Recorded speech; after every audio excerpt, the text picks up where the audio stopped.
எங்களுக்கு சீட்டே வேணாம், இந்த 5ஐயும் 10ஐயும் வாங்கினா காங்கிரஸ்காரன் தப்பா நினைப்பான், இந்த தேர்தல் நாங்க புறக்கணிக்கிறோம் கூட ஒரு சொல்லியிருக்கட்டும். தார்மீக ஆதரவு 13 இடத்துல காங்கிரஸ் வாங்கின வாக்குகளை போட்டா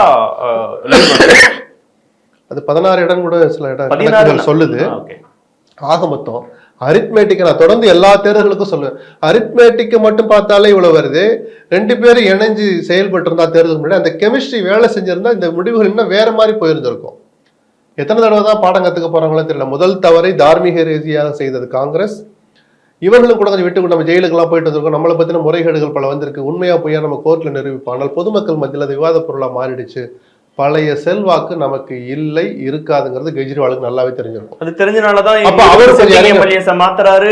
வேற இல்ல, கூட்டணி விஷயங்கள்ல அவரும் கொஞ்சம் இறங்கி வந்திருக்கணும். காங்கிரஸ் மட்டுமே பிளேம் பண்றதுல அர்த்தம் இல்லை, அவர்களுக்கு பெரிய பொறுப்பு இருக்கு. அதுக்காக ஆம் ஆத்மிக்கு பொறுப்பே இல்லை. எங்களை சில பேர் பேசுனதுக்கு நமக்கு கிடைச்ச தகவல் இல்ல பஞ்சாப்ல எங்களை பாதிக்கும் அப்படின்னு. பஞ்சாப்ல அங்க நீங்க பிரிஞ்சிருங்க, யார் வேணாம்னா. பஞ்சாபுக்கு டெல்லிக்கு உள்ள வித்தியாசத்தை, அரசியல் ரீதியான வித்தியாசத்தை புரிந்து கொள்ள 2 பேருமே தவறிட்டாங்க. அதற்கான பலனை அனுபவிச்சிருக்கிறாங்க.